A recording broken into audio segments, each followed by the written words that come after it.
Баршаңызға қайырлы күн достар, сіздермен Жұлдыз.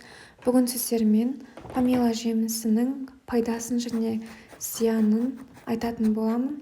Бұл жемісті көпшілігіміз білеміз, көпшілігіміз білмейміз. Сіздерге бұл видео пайдалы болады деп ойлаймын. Адам ағзасына қандай да бір пайдасын, зиянын білген дұрыс деп ойлаймын.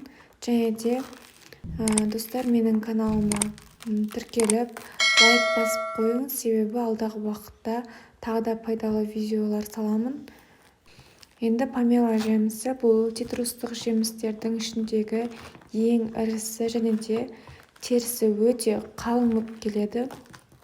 Помелоның отаны бұл Малайзия және де Қытай елдерінде көп өседі. Апельсинге ұқсас келеді, бірақ көлемі үлкен, дәмі ерекше, қышқылдық береді. Помело бұл дәруменге өте бай, макро және микроэлементтерден тұратын жеміс. Сонымен қатар В1, В2, В5 витаминдері, фолий қышқылдарының мөлшері өте көп. Кальций, калий, темір, фосфор, натрий сияқты органикалық қышқылдар мен эфир бар жеміс.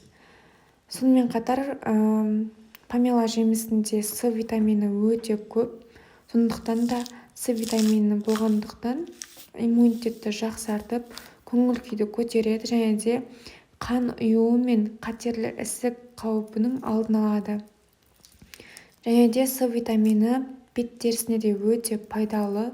Бет терісін ылғалдандырып, май бөлінуін азайтады.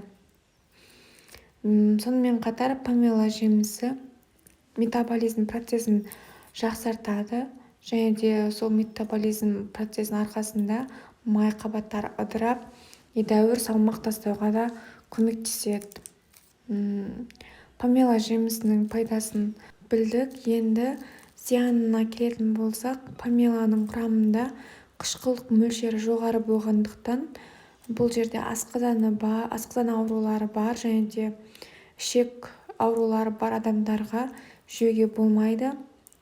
Және де гепатит, нефритпен ауыратын адамдарға жеуге болмайды. Бұл помело жемісі цитрустық жеміс болған соң, бұда аллергиялық туғызады, яғни балада аллергиялық реакциялар туғызбау үшін жүкті әйелдерге және де емізетін әйелдерге бұл жеміс ұсынылмайды. Сонымен помелоның зиянды жағын білдік. Достар, сіздерге бұл видео пайдалы болды деп ойлаймын. Алдағы уақытта тағы да пайдалы видеолар саламын. Міндетті түрде менің каналыма жазылып қойыңыз және де өз ойыңызды қалдыруды ұмытпаңыз.